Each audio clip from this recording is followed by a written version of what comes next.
It's 3 months since thousands of Afghans were forced to flee their country and make a new home in the UK. But many are still living in hotels that were meant to be temporary.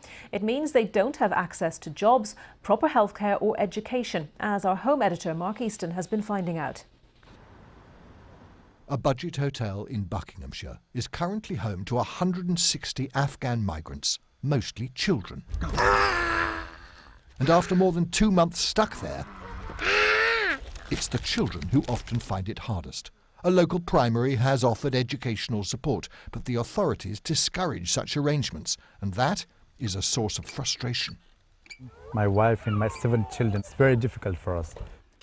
Nazir's children missed a lot of school in Afghanistan. And after more than 2 months stuck in UK hotels, he's desperate to get them back into a classroom. I think the permanent education system is not available at the moment, and we are very keen and we request the government to sort out as soon as possible. Finding suitable accommodation for large families is a huge challenge. There are fears some may be in what are called bridging hotels for many months yet. Local charities help, but stuck in institutional limbo, it seems even basic safeguarding's not always there. We visited some families here that had been in the country for 3 weeks, and children had unseen bullet wounds in their legs. So we were able to muster support, get people to a local walk-in surgery. That's great, but it shouldn't be down to you. I mean, that surely is something that should have been spotted.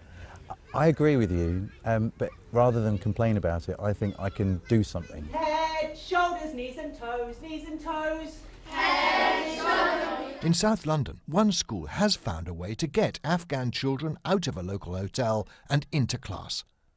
After meeting a desperate migrant dad, the head at Walworth Academy realised that if Afghan parents applied for an available place, her school was legally bound to take them. So off we went down to that hotel and sort of quite literally sat in the lobby with that gentleman talking to him, which meant that more people and more people kept coming up, and then by the next day we got a telephone call here saying, oh, I understand you've been to this hotel, could you come down and see us? We're really interested in school places. It was so boring, we can't go to outside, we just working internet. These 3 girls, all evacuated from Kabul with their families as the Taliban seized control, are thrilled to be in school at last. I'm so happy because I love education. Our mind is fresh, we get more friends in here. It's too comfortable, it's too good for us.